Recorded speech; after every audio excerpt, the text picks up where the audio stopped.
Assalamualaikum dan salam sejahtera yang dihormati pensyarah penyelia Dr. Masnur Bani binti Abu Samah yang berusaha panel penyelia 1 Encik Mazuki bin Ngah yang berusaha panel penyelia 2 Dr. Rosmani binti Ali, para pensyarah serta para peserta seminar penyelidikan yang saya hormati. Saya Nur Aina Syakir binti Ruslan merupakan pelajar PICMP Sains 1 ambilan Jun 2017. Pada hari ini, saya akan membentangkan kajian saya iaitu yang bertajuk Pengaruh faktor persekitaran pembelajaran dalam talian terhadap komitmen siswa guru sains semasa pandemik COVID-19. Pembentangan saya merangkumi perkara-perkara ini. Baiklah, tanpa membuang masa, saya teruskan kepada pengenalan kajian saya. Pada tahun 2020, WHO telah mengeluarkan satu kenyataan bahawa dunia telah dilanda pandemik COVID-19 yang sangat memberi impak kepada kehidupan manusia, terutamanya kepada sektor pendidikan.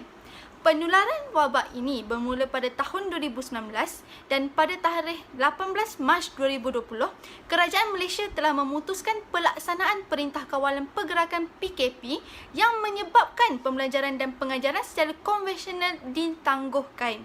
Oleh itu, Kementerian Pendidikan mengarahkan semua institusi pendidikan termasuklah Institut Pendidikan Guru dilaksanakan secara dalam talian bagi membendung penyebaran virus tersebut. Hal ini menyebabkan lanskap sistem pendidikan telah berubah kepada dalam talian iaitu melalui platform digital.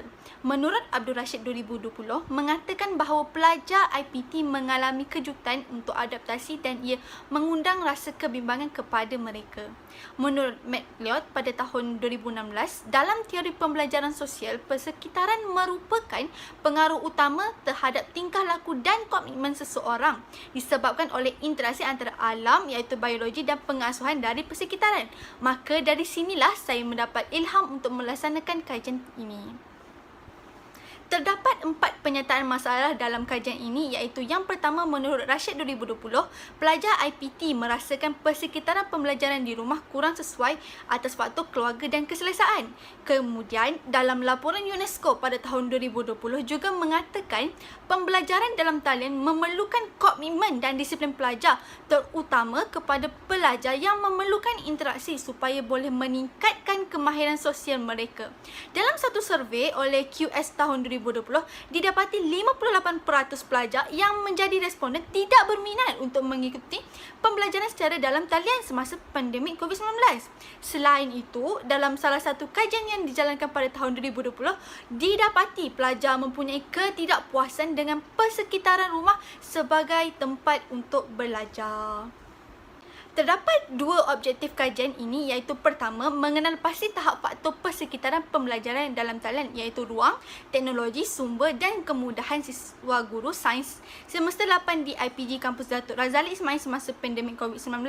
Kedua, mengenal pasti pengaruh faktor persekitaran pembelajaran dalam talian terhadap komitmen siswa guru sains semester 8 di IPG Kampus Datuk Razali Ismail semasa pandemik COVID-19. Berdasarkan 2 objektif ini, saya menjadikan ia sebagai persoalan utama kepada kajian yang dilaksanakan. Pertama, apakah tahap faktor persekitaran pembelajaran dalam talian iaitu ruang, teknologi, sumber dan kemudahan siswa sains semasa semester 8 di IPG KDRI semasa pandemik COVID-19.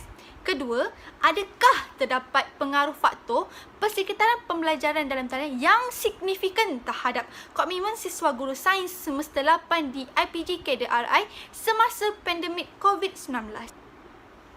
Bagi tinjauan literatur, saya hanya menyenaraikan 3 yang utama, iaitu pertama, saya menggunakan model persekitaran pembelajaran oleh Paul dan Kumari tahun 2017 yang mengatakan aspek fizikal persekitaran pembelajaran akan mempengaruhi proses pembelajaran dan menentukan gaya pembelajaran individu. Kedua, menggunakan teori Myers and Allen tahun 1997 yang mengatakan bahawa persekitaran kerja boleh mempengaruhi komitmen individu serta amalan kerja yang berkaitan.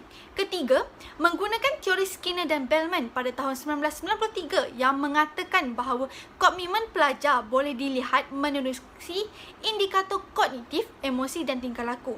Pelajar yang mempunyai komitmen tinggi akan menunjukkan penlibatan yang berterusan dalam aktiviti pembelajaran dan diikuti oleh emosi yang positif. Okey. Seterusnya, kerangka konseptual saya adalah diadaptasi daripada beberapa kajian yang lepas. Bagi pemboleh ubah tidak bersandar iaitu IV, persekitaran pembelajaran, konstruk faktor diambil daripada kajian Paul dan Kumari tahun 2017. Manakala untuk pemboleh ubah bersandar DV saya, konstruk komitmen diambil daripada model komitmen Mayer dan Allens tahun 1997. Saya hanya memfokuskan kepada 3 faktor sahaja untuk IV saya iaitu ruang, teknologi serta sumber dan kemudahan. Untuk DV pula, konstruk komitmen dilihat dari aspek kehadiran, sikap, penlibatan dan juga pencapaian. Saya teruskan kepada metodologi kajian saya. Terdapat 6 fasa pembangunan bagi metodologi kajian iaitu fasa pertama adalah pemilihan reka bentuk kajian iaitu saya memilih kajian yang berbentuk tinjauan dan menggunakan kaedah soal selidik yang diadaptasi dari kajian Cantero, Mira and Lopez Chow tahun 2016 dan dari model kajian Strauss dan Volkwin tahun 2004. Fasa kedua adalah pemilihan responden iaitu menggunakan kaedah persampulan rawak mudah. Seramai 39 orang siswa guru sains IPG kadre dipilih. Fasa 3 pula adalah ujian kesahan. Dilakukan kepada soal selidik saya dengan meminta beberapa orang pakar bidang untuk memberikan kebenaran dan mengesahkan kesahan muka dan kandungan terhadap item soalan saya. Kemudian, kajian rintisan dijalankan pada siswa guru sains semester 8 di IPG Pulau Pinang. Saya teruskan lagi dengan ujian kebolehpercayaan menggunakan pekali alfa Cronbach untuk memastikan item soal selidik berada pada keadaan yang baik. Hasilnya, nilai alfa yang diperoleh bagi item IV saya iaitu persekitaran pembelajaran sebanyak 0.850 dan nilai alfa item DV saya iaitu komitmen sebanyak 0.925. Tanpa buang masa, saya menggunakan aplikasi Google Form untuk mengumpulkan data yang sebenar kepada sampel yang sebenar. Dan akhir sekali, saya teruskan kepada analisis data tersebut yang menggunakan analisis statistik deskriptif dan bagi analisis inferensi, saya menggunakan ujian regresi.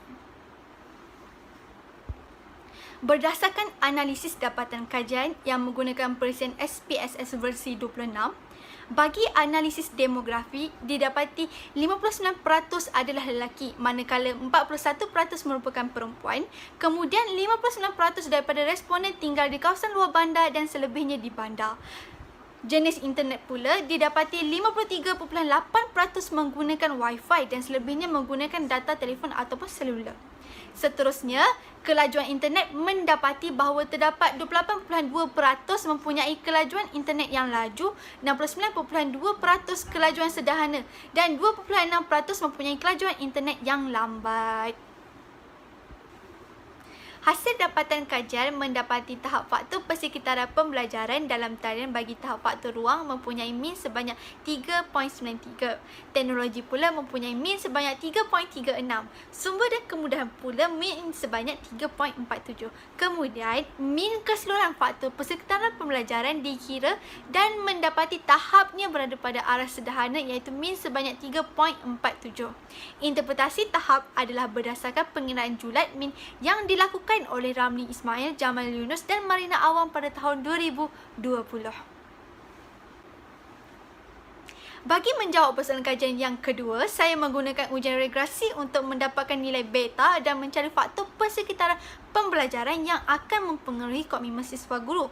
Maka, nilai beta yang diperolehi adalah 0.567 bagi faktor persekitaran pembelajaran iaitu teknologi. Berdasarkan Palin tahun 2007, ini menunjukkan terdapat hubungan signifikan antara kedua-dua pemboleh ubah iaitu antara teknologi dan komitmen. Hanya faktor teknologi sahaja yang mempengaruhi komitmen siswa guru dan ia membawa kepada 0.303 nilai R2. Oleh itu, didapati faktor teknologi menyumbangkan sebanyak 33% dalam mempengaruhi komitmen siswa guru sains semasa mengikuti pembelajaran secara dalam talian sewaktu pandemik COVID-19. Hasil analisis dapatan kajian saya dibandingkan dengan kajian lepas. Daripada kajian saya, dapati bahawa responden bersetuju bahawa ruang pembelajaran peribadi adalah penting dan ruang pembelajaran di rumah kurang memuaskan berbanding di kuliah. Menurut Cik Nizam, Saidatul Ainur dan Asmayati pada tahun 2016, persekitaran pembelajaran dalam keadaan yang sesak dan tidak selesa akan menjadi penghalang kepada pencapaian matlamat proses pengajaran dan pembelajaran yang ingin dijalankan. Seterusnya, bagi faktor tahap teknologi, dalam kajian saya dapati responden mempunyai capaian internet yang baik dan sistem perisian dan alat peranti yang juga digunakan adalah yang terkini. Hal ini mungkin dipengaruhi oleh kelajuan internet dan lokasi keberadaan siswa guru semasa mengikuti pembelajaran dalam talian. Sedangkan, dalam kajian Silvernaden pada tahun 2020 mengatakan bahawa sekiranya pelajar mempunyai kekurangan kemudahan komputer dan internet, maka kesediaan mereka untuk belajar secara dalam talian berkurang. Dan ia juga disokong dalam kajian Rashid pada tahun 2020 yang mengatakan apabila pelajar mengalami kesukaran untuk memahami dan mempelajari penggunaan software seperti Microsoft Teams dan Google Classroom kerana penggunaan alat peranti yang lama dan masa capaian internet, tahap kesediaan dan motivasi mereka untuk mengikuti kuliah secara dalam talian juga akan berkurang. Ketiga, faktor sumber dan kemudahan pula saya dapati siswa guru sains mempunyai tahap yang sederhana.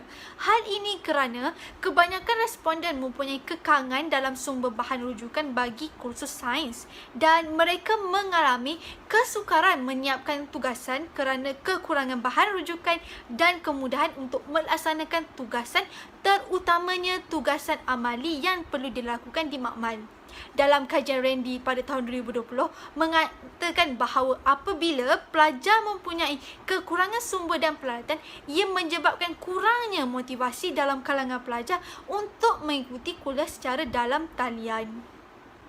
Akhir sekali, didapati hanya faktor teknologi yang berperanan mempengaruhi komitmen siswa guru dalam mengikuti pembelajaran secara dalam talian yang menjumlah sebanyak 30.3%. Menurut School of Education pada tahun 2020, semasa pandemik COVID-19 ini, pengintegrasian teknologi merupakan elemen penting dalam proses pembelajaran dalam talian. Tambahan oleh Friedman pada tahun 2019, pengintegrasian teknologi juga mampu membina kemahiran penting yang diperlukan dalam pendidikan abad ke-21. Malah, dalam teori komitmen oleh Baker pada tahun 1960 mengatakan bahawa semakin banyak masa, tenaga, kemahiran dan aset peribadi yang dilaburkan dalam sesuatu kerja, semakin tinggi komitmen peribadi individu kepada pekerjaan tersebut.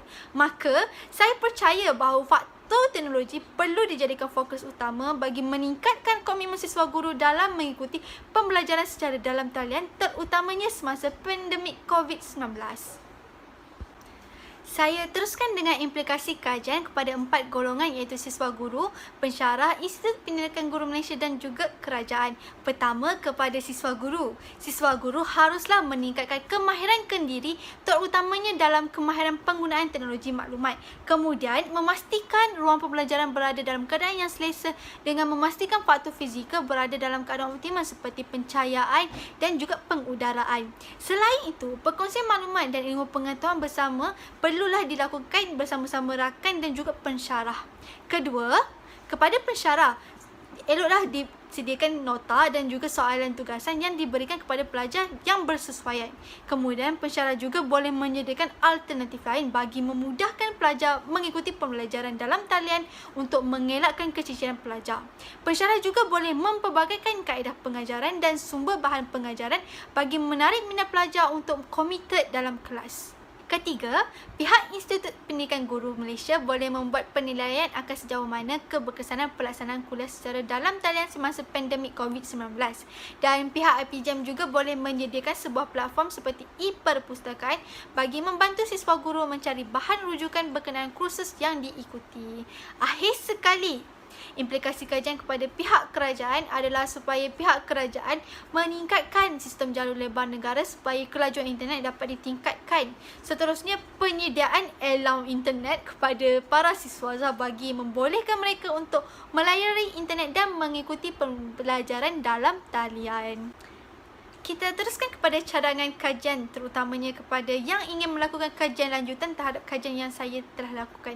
Pertama, pengkaji boleh meluaskan skop dan demografi kajian kepada seluruh IPG atau IPT di Malaysia. Kedua, pengkaji boleh mengkaji faktor persekitaran pembelajaran yang lain seperti sosial. Akhir sekali, menggunakan kaedah kajian kualitatif seperti temubuat ataupun pemerhatian. Akhir kata, rumusan kajian ini adalah persekitaran pembelajaran merupakan aspek yang perlu dititik beratkan dalam proses pembelajaran secara dalam talian supaya ia dapat dilaksanakan secara berkesan. Faktor teknologi pula merupakan elemen utama yang mempengaruhi komitmen siswa guru dalam pembelajaran secara dalam talian. Maka saya percaya apabila komitmen siswa guru meningkat, ia mampu melahirkan guru yang kompeten dan holistik yang akan bersedia dengan cabaran evolusi pendidikan di Malaysia. Wabillahi taufiq wal hidayah. Wassalamualaikum. Sekian, terima kasih.